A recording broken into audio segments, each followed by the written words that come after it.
नमस्कार, मैं पूजा यादव और आप देख रहे हैं हमारा खास शो सटीक इलाज।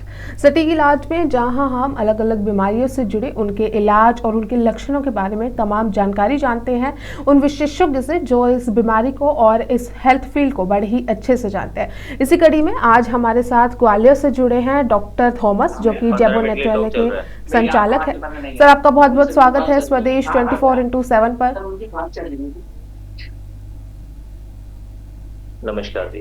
जी सर, जैसा कि हमने बहुत सुना है, आज जिस बारे में हम बात करने वाले हैं वो है मोतियाबिंद या फिर कैटरैक्ट आप कह सकते हैं। सर, हमने बहुत सुना है मोतियाबिंद हो गया या कैटरैक्ट हो गया, जो कि काफ़ी आम बीमारी भी बनता जा रहा है और खासकर बड़ी उम्र में जब हम अक्सर इसको सुनते हैं तो सबसे पहला सवाल तो यही रहेगा कि मोतियाबिंद या फिर कैटरैक्ट आखिर है क्या, किस तरह से इसके लक्षण होते हैं और आखिर इस बीमारी किस उम्र तक ये जो है बीमारी संभव है। मोतियाबिंद क्या है कि जैसे हमारी आंख होती है, आंख के अंदर एक हमारा नेचुरल लेंस होता है, प्राकृतिक लेंस जैसे हम कहते हैं। ये जो प्राकृतिक लेंस है, इसमें धुंधलापन जब आ जाता है हम इसे मोतियाबिंद कहते हैं। इंग्लिश में से कैटरैक्ट कहते हैं हम लोग अपनी भाषा में। तो ये धुंधलापन आने की वजह से आंख में जो रोशनी होती है बाहर से वो प्रॉपर आंख के अंदर नहीं जा पाती है, जिससे मरीज को इमेज जो है, प्रतिबिंब है, प्रॉपर नहीं बनता है और उसकी वजह से धुंधलापन आ जाता है। तो ये तो हो गया मोतियाबिंद। अब जब धुंधलापन आ जाएगा, दिखेगा नहीं, तो क्या करना पड़ेगा? इसके लिए जो इलाज है वो यह है, इसको हटाकर नया लेंस हम डाल देते हैं और यह किसी भी उम्र में हो सकता है, बचपन से लेकर ओल्ड एज तक कभी भी हो सकता है। नॉर्मली ये देखने को मिलता है वो 40-50 साल के बाद देखने को मिलता है और कुछ केसेस में, जैसे बहुत रेयर केसेस हैं जिसमें बचपन से ही मोतियाबिंद लेके बच्चा पैदा हो जाता है। कई बार बच्चा बड़ा होता है 5-6 साल 10 साल की उम्र में, तो उसे डेवलपमेंटल कैटरेक्ट कहते हैं। इसके बाद फिर चोट लगने से मोतियाबिंद पैदा हो जाता है। कई बार हम दवाइयाँ खाते हैं दूसरे इलाज के लिए, तो उस दवाइयों के रिएक्शन से मोतियाबिंद डेवलप हो जाता है, काले पानी भी डेवलप हो सकता है। तो ये तरह-तरह के स्टेजेस के अकॉर्डिंग मोतियाबिंद डेवलप होता है। जब 40-50 साल के बाद डेवलप होता है मोतियाबिंद, तो मुझसे बोलते हैं स्नाइल इमेच्योर कैटरेक्ट। तो स्नाइल कैटरेक्ट जो होते हैं वो उम्र के हिसाब से डेवलप होते हैं। जैसे सभी को आप देखते होंगे कि हेयर सफेद, बाल सफेद हो जाते हैं, वैसे ही उम्र जैसे आखिरी पड़ाव पे पहुंचती है तो हमारी बॉडी का हर पार्ट कमजोर होने लगता है। तो ये उसकी वजह से मोतियाबिंद डेवलप हो जाता है। जी सर, जैसा कि आपने बताया कि किसी भी उम्र पे जो है वो मोतियाबिंद हो सकता है, तो अगर लक्षणों की बात करें तो मोतियाबिंद के शुरुआती लक्षण क्या कुछ रहते हैं? और जैसा कि आपने कहा कि छोटी उम्र में भी जो है या पैदा होते ही आपको मोतियाबिंद भी हो सकता है, तो क्या एक बड़ी उम्र के बाद और एक छोटी उम्र में कोई डिफरेंस रहता है इन लक्षणों में? देखिए, छोटा जो बच्चा है, 1 साल का 2 साल का बच्चा है या बचपन से इसे मोतियाबिंद आया है, वो तो कुछ बोलेगा नहीं कि मुझे जी। दिख रहा है, नहीं दिख रहा है, वो कुछ नहीं बता पाएगा ना। तो उसके लक्षण तो हमको ही पता करने पड़ते हैं, डॉक्टर्स को ही या फिर घर परिवार वालों को, कि भई बच्चा देख नहीं रहा है, बच्चा देखकर स्माइल नहीं करता है हमारे साथ में, बच्चे की आँखें टेढ़ी हो रही हैं, बच्चे की आँख के बीच में सफेदपन आ रहा है। तो ये सब एक निशानियाँ हैं जो हमें ये डिसाइड करने में हेल्प करते हैं कि बच्चे की आँख में मोतियाबिंद डेवलप हो रहा है। तो ये हमको देखना पड़ता है, कई बार पेरेंट्स को देखना पड़ता है, कई बार पेरेंट्स लोग इन चीज़ों को नहीं देख पाते हैं, तो बच्चा अंधत्व की तरफ चला जाता है, बच्चा अंधा हो सकता है। अब बड़े बच्चों की बात करें या बड़ी उम्र में बात करें, तो जो उसको नज़र है, देखने का जो नज़रिया है, तो नज़र जो है वो प्रॉपर नज़र नहीं डेवलप हो पाती, विज़न नहीं आ पाता है, तो उसकी वजह से हम मोतियाबिंद डेवलप होता है। तो जब नज़र नहीं आएगा तो उसको हम बोलते हैं मोतियाबिंद। तो इसके लिए आपको धुंधलापन आ जाएगा, ब्लरिंग होने लगेगी विज़न में, देखने में, एक से डबल देखने लगेगा, सिर में दर्द होने लगेगा। ये सब उसके सिम्पटम्स हैं, लक्षण। जी सर, जैसा कि आपने बताया कि अक्सर जो है अगर सही समय पे मोतियाबिंद पे ध्यान नहीं दिया तो ये अंधेपन को भी जो है वो लीड कर सकता है। लेकिन क्या मोतियाबिंद से कोई और बीमारी भी है जो शरीर में आ सकती है, जैसे कि आंखों से जुड़ी ग्लूकोमा हो गया या रेटिना से जुड़ी कोई समस्या ऐसी है जो मोतियाबिंद पे कर सकता है? यस, ऐसा बिल्कुल होता है। जैसे मोतियाबिंद जब होता है, तो मोतियाबिंद के बाद कई बार आप देखिएगा, जब कई लोग ऑपरेशन लेट कराते हैं या जी। इंटरमिटेंट कैटरेक्ट है, तो इसकी वजह से 2-3 तरह के ग्लूकोमा यानी काला पानी बन सकते हैं मोतियाबिंद के बाद। है ना? इसको बोलते हैं साइज, मोतियाबिंद के साइज से अगर ग्लूकोमा बन रहा है, तो हम उसे बोलते हैं फेकोमॉर्फिक ग्लूकोमा। या कई बार क्या होता है, मोतियाबिंद में जो प्रोटीन होता है, जो प्रोटीन्स कई बार लाइसिस हो जाता है उसका, मतलब टूटने लगता है प्रोटीन्स, है ना? एंटीरियर चैम्बर में जब प्रोटीन्स आ जाता है, तो वो सूजन बनाता है, तो उसको हम बोलते हैं फेकोलाइटिक ग्लोकोमा। तो ये जो ग्लोकोमा है मोतियाबिंद के द्वारा ये इससे हो सकता है। इसे हम बोलते हैं सेकेंडरी ग्लोकोमा कह सकते हैं हम इसे काले पानी की भाषा में। तो ये जो मोतियाबिंद आपका अगर सही समय पर रहते नहीं इलाज कराते हैं, कई लोग गाँव में देखिएगा आपको बहुत आखिरी तक इंतज़ार करते रहते हैं। उनके केस में ये बहुत आम है कि हमारा मोतियाबिंद जो है काले पानी में कन्वर्ट हो जाता है। और फिर हमें एकदम तुरंत इसका इलाज करना पड़ता है, इमरजेंसी के लिए इलाज करना पड़ता है, क्योंकि जब काला पानी बनता है तो प्रेशर अनबियरेबल होता है, इतना ज़्यादा काला पानी बन जाता है कि मरीज को लाल आँख, दर्द होना और वॉमिटिंग आना, नौसिया होना, सिर में दर्द होना, ये सब हो जाता है। तो ऐसी कंडीशन में तुरंत उसका इलाज करना पड़ता है। जी, डॉक्टर थॉमस, जैसा कि आपने बताया कि अगर कैटरैक्ट का जो है सही टाइम पर इलाज नहीं किया जाए तो बहुत और सी समस्या को जो है ये लीड कर सकता है। लेकिन सर अगर इलाज की बात करें तो क्या कुछ वो समय सीमा है कि जिस समय में या कब तक जो है कैटरैक्ट का इलाज सही तरीके से हो जाना चाहिए? और इलाज की अगर बात करें तो क्या-क्या वो तरीके हैं और कौन-कौन से वो तरीके हैं जिनसे कि इसका इलाज किया जाता है? देखिए, अगर आपको कैटरेक्ट डेवलप हो रहा है, विज़न में समस्या आ रही है, ज़रा भी समस्या आ रही है, आपको रोज़मर्रा के काम करने में दिक्कत आ रही है जीवन में और आपको दूर से लोगों को पहचानने में दिक्कत आ रही है, टीवी देखने में प्रॉब्लम आ रहा है, अखबार पढ़ने में प्रॉब्लम आ रहा है, तो ये सब इंडिकेशन है कि आपको ऑपरेशन की ज़रूरत है। अगर ये सब चीज़ें हैं, तो ऑपरेशन आपको तुरंत करा लेना चाहिए, इंतज़ार नहीं करना चाहिए क्योंकि इंतज़ार करेंगे तो काला पानी बन सकता है, दूसरी बीमारियाँ और डेवलप हो सकती हैं आँख के अंदर मोतियाबिंद की वजह से और डॉक्टर को भी ऑपरेशन करना थोड़ा कठिन हो जाता है ऐसी कंडीशन में। अभी जैसे मोतियाबिंद आ गया आपकी आँख में, तो ऑपरेशन तो कराना ही है आपको, एक। दूसरी बात है, जो मोतियाबिंद ऑपरेशन करने की जो टेक्निक्स हैं, जो हमारे पास अलग-अलग तरह की मशीन्स हैं, जिससे मोतियाबिंद इतना आसान हो गया है कि आपको ये आजकल जैसे ओपीडी में दिखाना, इसके बराबर हो गया है। जैसे हम लोग जो सर्जरी करते हैं जब नेत्रालय में, उसको हम एक नाम दिया है ट्रिकार्ड फिको। ट्रिकार्ड फिको में क्या होता है कि आप पूरे दुनिया भर में जहाँ भी जाएँगे, 2 या 3 चीरे लगाने पड़ते हैं आँखों में। ट्रिकार्ड की फिको सर्जरी में माइसिस में आपको केवल एकमात्र चीरा लगाना पड़ता है, जिसकी वजह से और वो चीरा 2 मिलीमीटर का होता है। जिस एक चीरे की वजह से पूरी सर्जरी इतनी आसान तरीके से हो जाती है कि मरीज को पता भी नहीं चलता और ज़िंदगी भर उसको कोई किरकिराहट नहीं होती है, पानी नहीं आता है, आँखों से साफ नज़र आता है क्योंकि चीरा जितना छोटा होगा, जितना साइज़ में नंबर कम होंगे, उतना ही पेशेंट की जो आँख है, मरीज की आँख है, वो उतना ही मतलब संतुलित रहेगी। तो इसका बहुत फ़र्क पड़ता है। दूसरी बात जब एक चीरे की सर्जरी करते हैं, तो कोई इसमें इंजेक्शन की ज़रूरत नहीं है, कोई इसमें बैंडेज लगाने की ज़रूरत नहीं है, पट्टी की ज़रूरत नहीं है और इसमें कोई परहेज़ भी नहीं होता। आप आज ऑपरेशन कराते हैं मान लीजिए, तो दूसरे दिन से नहाना, धोना, टीवी देखना, बाज़ार जाना, सारे काम आप कर सकते हैं इत्मीनान से। कोई समस्या नहीं आती। अगर ऑफ़िस वर्क करते हैं, तो 2 दिन बाद अपना ऑफ़िस वर्क भी जॉइन कर सकते हैं। ये ख़ास बात है। इसके लिए कई विदेशी मशीन्स हैं, जिसको हमें ऑपरेशन करने में सक्षम है बढ़िया तरीके से, जिसमें आपका काले पानी का भी ऑपरेशन हो गया या हार्ड मोतियाबिंद, ब्राउन कैटरेक्ट जिसे कहते हैं।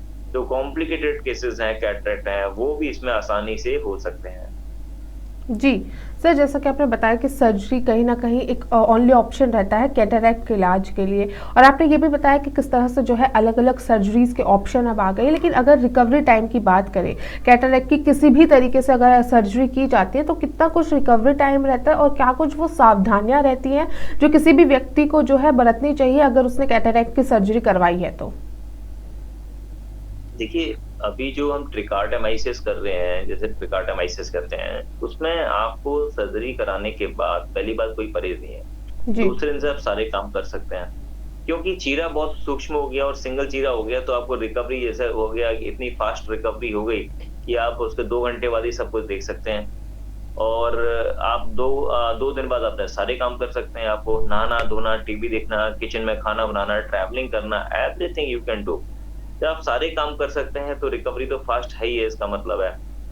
तो ये सबसे अच्छी बात है आज की डेट में कि आजकल मोतियाबिंद का ऑपरेशन कराना एकमात्र ऐसे हो गया है जैसे आज ओपीडी में जाइए, छोटा-सा इंजेक्शन लगाया है, बट इंजेक्शन के बाद सेकंड डे से अपना सारे काम पे चलने लगिए।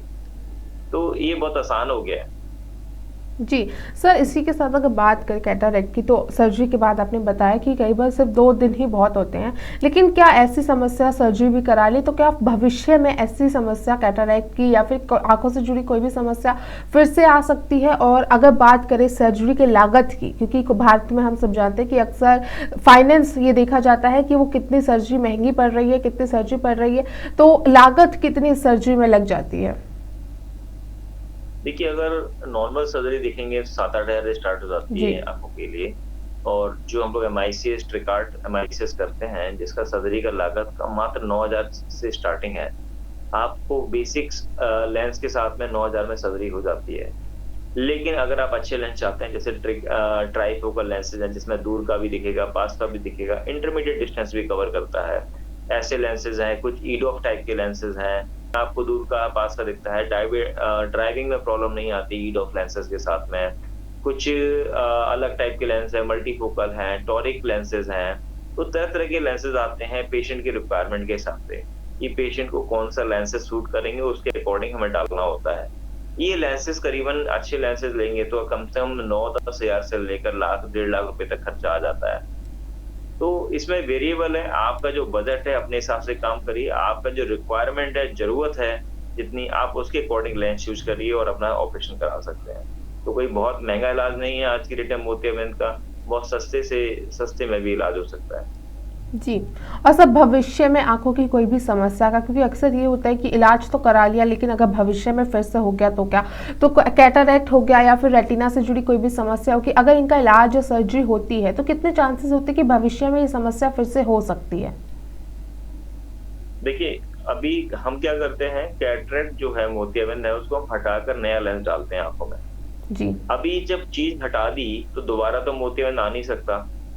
बट हम जब लेंस रखते हैं, किसी झिल्ली के ऊपर हम लेंस रखते हैं, उसको हम पोस्टीरियर कैप्सूल कहते हैं। कई बार जब लेंस रखने के बाद झिल्ली मोटी हो जाती है, उसको हम बोलते हैं पोस्टीरियर कैप्सुलर ओपेसिफिकेशन। या हम बोल सकते हैं हिंदी में कि भई हमारा मोतियाबिंद जैसी स्थिति दोबारा बन रही है ना? अगर आप झिल्ली साफ नहीं कराते हैं, तो मोतियाबिंद जैसी स्थिति दोबारा बन सकती है। तो लेकिन उसमें ये नहीं है कि मोतियाबिंद दोबारा बन गया है, उसमें मात्र ये होता है कि झिल्ली दोबारा बन जाती है, जिसको हम अगर 2 मिनट का, आधे से 2 मिनट का लेज़र होता है, लेज़र से हम सफाई कर दें, तो वो दोबारा से फिर काम करने लगती है। और ये ऑपरेशन करने के बाद सिर्फ़ जीवन में एक बार ही सफाई होती है, दोबारा सफाई की ज़रूरत नहीं होती है। जी। और सर ये सफाई कितने टाइम के बाद होती है सर्जरी के? मैम, डिपेंड करता है, अगर आपकी सर्जरी अच्छी हुई है, सफाई अच्छी हुई है, लेंस के पीछे आपने कोई भी मटेरियल नहीं छोड़ा है, पर ऐसा, और आपने लेंस अच्छा डलवाया है, इंपोर्टेड लेंस डलवाए हैं, तो आपको झिल्ली बनने का चांस ना के बराबर होता है। जी, it is less than 5% chances होते हैं कि झिल्ली नहीं बनेगी आपकी। इंडियन लेंसेज़ हैं या फिर कुछ और तरह के लेंसेज़ हैं, बेसिक लेंसेज़ हैं, या बहुत अच्छे सर्जरी नीट एंड क्लीन तरीके से नहीं की गई है, ऐसी कंडीशन में झिल्ली बनने का चांस थोड़ा-सा ज़्यादा होता है। तो अगर लेकिन जब भी जेली बनेगी आपको, तो उसमें 2 मिनट लगते हैं सफाई करने में लेज़र द्वारा, और एक ओपीडी प्रोसीजर होता है जिसमें आप सफाई कर सकते हैं और पेशेंट आराम से अपना मूवमेंट्स कर सकता है। जी। ये सर्जरी नहीं होती, बट लेज़र द्वारा सफाई की जाती है इससे। जी, सर जैसा कि आपने लेंस की बात पहले भी करी थी, तो मेरा आपसे अगले सवाल यही रहेगा कि आखिर ये लेंस, क्योंकि आपने ये भी बताया था कि अलग-अलग लेंस का जो होता है वो अलग-अलग रेट रहता है, जिसकी वजह से आपकी सर्जरी कितने रेट की जा रही है ये भी डिपेंड करता है। तो आखिर इन अलग-अलग लेंसेज़ की कितनी इम्पोर्टेंस रहती है और किसके लिए कितने जो लेंस है या कौन से लेंस है जो सही रहते हैं? देखिए, एक लेंस आते हैं जिसे मोनोफोकल जैसे कहते हैं, जो आम है, जो मैक्सिमम लोग इसे पसंद करते हैं। मोनोफोकल लेंस का मतलब होता है, मोनो मतलब सिंगल, कि ये दूर की दूरी के लिए काम आता है, बाकी पास के लिए आपको चश्मा लगाना पड़ता है, ठीक है? नॉर्मली 60% लोग मोनोफोकल लेंस डलवाते ही डलवाते हैं। सेकंड लेंस आता है मल्टीफोकल, ट्राइफोकल। मल्टीफोकल दूर और पास के लिए अच्छा काम करता है। ट्राइफोकल है, तीनों डिस्टेंस पे अच्छा काम करता है। इसमें नियर भी आ गया, इंटरमीडिएट भी आ गया, डिस्टेंस भी आ गया। तो ये मल्टीफोकल, ट्राइफोकल लेंसेज़ तीनों डिस्टेंस पे काम करते हैं। अभी जो जनरेशन चल रहा है वो ट्राइफोकल का चल रहा है। इसके बाद नया लेंस आ गया है जिसे हम बोलते हैं एडवांस मोनोफोकल लेंस, या हम बोल सकते हैं ईडॉफ लेंस। इसमें एक्सटेंडेड डेप्थ ऑफ फोकस भी बोल सकते हैं। इसमें आपका नज़दीक का विज़न जो है बढ़ जाता है, लेकिन इसके अंदर ट्राई और मल्टीपल रिंग्स नहीं होती हैं, जिसकी वजह से ये तो बहुत आसान है, और ड्राइविंग करना इसमें बहुत आसान हो जाता है। जबकि आप ट्राइफोकल और जो मल्टीफोकल ड्राइविंग करते हैं तो उसमें आपको ड्राइव करते समय लाइट चमकती है, ग्लेयर करती है लाइट, जो कि आपको ईडॉफ या एडवांस मोनोफोकल लेंसेज में लाइट ग्लेयर नहीं करती है और आपको नियर के लिए बहुत अच्छा सपोर्ट करते हैं आज की डेट में लेंस। तो उन लेंसेज में भी जा सकते हैं। कई और तरह के लेंस है, जैसे आपका सिलेंडर नंबर ज़्यादा है तो आप उसमें टॉरिक लेंस अप्लाई कर सकते हैं, टॉरिक के लिए जा सकते हैं। और कई बार आपके पास जैसे कुछ यूवीआईटी केसेज़ हैं तो हेपेरिन कोटेड लेंसेज आते हैं, वो बेस्ट ऑप्शन है। और ये सब तरह के लेंस जो हैं अवेलेबल हैं मार्केट में, और कोई भी लेंस जो आपको सूट करता है या आपके जो बजट में आता है वो आप डलवा सकते हैं। जी, सर इसी के साथ जैसा कि हम सब जानते हैं कि हिंदुस्तान में हर एक घरेलू उपचार का, फिर चाहे वो किसी भी बीमारी से जुड़ा हो, एक घरेलू उपचार का जो तरीका है वो बहुत प्रसिद्ध है। फिर चाहे उससे कई बार हम ये भी देखते हैं कि बीमारी जो है वो और भी बदतर हो गई। तो ऐसे में कैटरैक्ट में जो भी घरेलू उपचार लोग करते हैं, खासकर कि गाँवों की साइड में हम अक्सर देखते हैं कि लोग डॉक्टर के पास सही समय पर ना जाके घरेलू उपचारों को ज़्यादा प्रेफरेंस देते हैं। उन पर आप क्या कुछ कहना चाहेंगे? देखिए, आपको घरेलू उपचार करना है कर लीजिए, कोई प्रॉब्लम नहीं है। लेकिन जब आपको देखने में दिक्कत आ रहा है या कोई काम करने में प्रॉब्लम आ रही है, तो ऑपरेशन कराना ही पड़ेगा, है ना? हाँ, जब तक आपको प्रॉब्लम नहीं आ रही, आप कर सकते हैं घरेलू उपचार, उसमें कोई बुराई नहीं है घरेलू उपचार करने में। भई कई दवाइयाँ लोग बनाते हैं कि भई इससे मोतियाबिंद नहीं आएगा और आ गया है तो वो खत्म हो जाएगा, तो वो भी कोई काम नहीं करती हैं। तो कोई ऐसी बात नहीं है, आपको जो अच्छा लगता है वो कर सकते हैं, प्रॉब्लम नहीं है। लेकिन जब समस्या आ रही है देखने में और काम करने में तो ऑपरेशन की ज़रूरत है, वो ज़रूर कराएँ। जी। और सर हम देख रहे हैं कि जैसे-जैसे आजकल लोग युवा पीढ़ी खासकर आगे बढ़ती जा रही है, खासकर युवा पीढ़ी में आजकल स्मोक और ड्रिंक के जो ट्रेंड है वो बढ़ते जा रहे हैं। तो ये 2 चीज़ें अगर हालाँकि पूरे शरीर के लिए बहुत ख़राब है, ये हर कोई जानता है, लेकिन आँखों की अगर बात करें तो आँखों के लिए कितनी खतरनाक ये चीज़ें हैं। देखिए, पूरी बॉडी पे ही नशा जो होता है, पूरी बॉडी पे ही असर डालता है, गलत असर डालता है और हमें इसको अवॉइड करना चाहिए।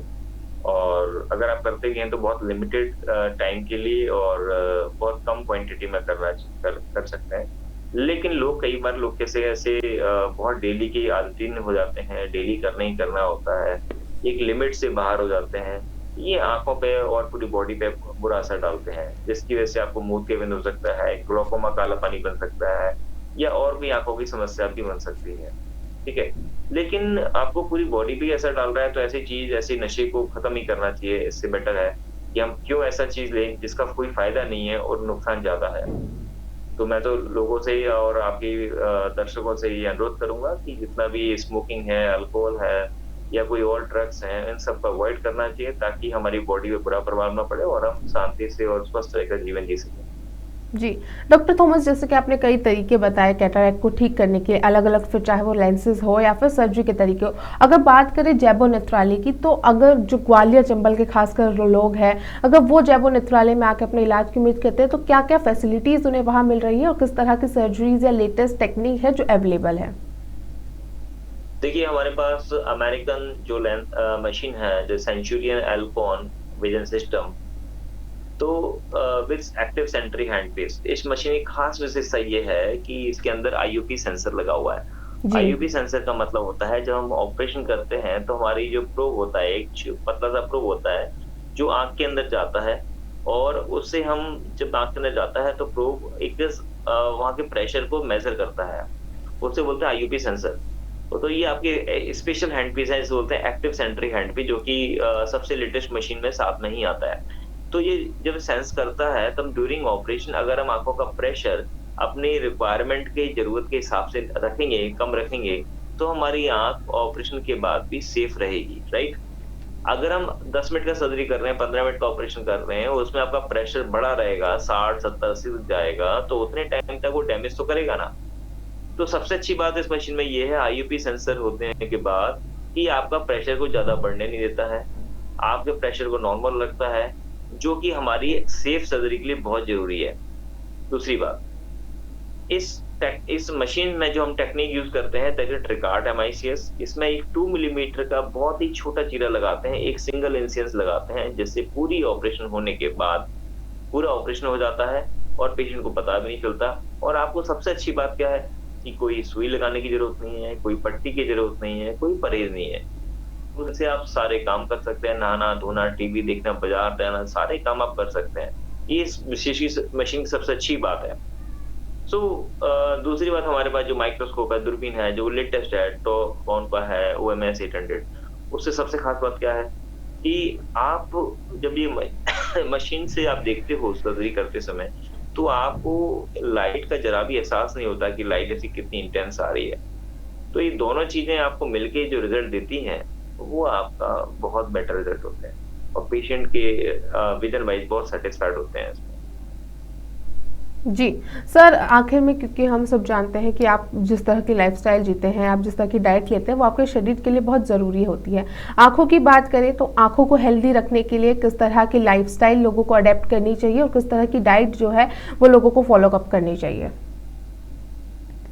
देखिए, आँखों के लिए एज़ वेल एज़ पूरी बॉडी के लिए, शरीर के लिए सबसे पहले ज़रूरी है, मैं आपको 3-4 चीज़ें बोलना चाहता हूँ। एक है डेली 1 आवर एक्सरसाइज़ ज़रूर करें।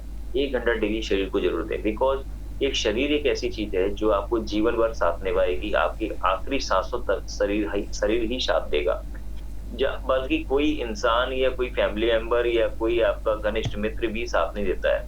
क्योंकि जब भी आप सोचिए अगर आपको दर्द होता है बॉडी में तो इंजेक्शन आपको ही लगता है। जब बॉडी में पेन होता है तो पेन भी आपको होता है। आपके परिवारजन भी आपका वो पेन को शेयर नहीं कर सकते। तो इसको ज़रूरी है कि हेल्दी बना के रखें। मैं लोगों से बोलता हूँ कि हमें अपने शरीर की पूजा करना चाहिए बिकॉज़ शरीर है तो सब कुछ है। जैसे बोलते हैं ना जान है तो जहान। वैसा ही शरीर एक मात्र ऐसी चीज़ है। दूसरा है कि एक्सरसाइज करने के अलावा हमें 80% खाना प्राकृतिक खाने की कोशिश करें, ताकि हमें ज़्यादा से ज़्यादा विटामिन्स, मिनरल्स और शरीर को ज़रूरत वाली चीज़ें सारी मिल जाएँ। थर्ड इम्पोर्टेंट पॉइंट है स्ट्रेस फ्री लाइफ। टेंशन बिल्कुल ना लें और स्ट्रेस के बिना लाइफ को जीने की कोशिश करें। जो ज़रूरत है चेंज करना है वो चेंज करते रहें लाइफ में समय-समय पर और जो चीज़ें स्ट्रेस देती हैं, उसको खत्म करने की कोशिश करें। जी। डॉक्टर थॉमस आपका बहुत-बहुत शुक्रिया सर हमारे साथ जुड़ने के लिए और तमाम महत्वपूर्ण जानकारी हमारे दर्शकों के साथ साझा करने के लिए। तो जैसा कि हमने देखा कि समय पर इलाज कैटरैक्ट हो या फिर चाहे कोई भी बीमारी हो उसका सबसे ज़्यादा ज़रूरी है। फिर चाहे अगर आप घरेलू उपचार भी निभा रहे हैं तो उनका इस्तेमाल करिए, लेकिन जब लगे कि हालात गंभीर हो रहे हैं तो डॉक्टर के पास समय पर ज़रूर जाइए। फिलहाल के लिए इस एपिसोड में बस इतना ही। देश दुनिया की तमाम खबरें देखते रहने के लिए जुड़े रहिए स्वदेश 24x7 के साथ।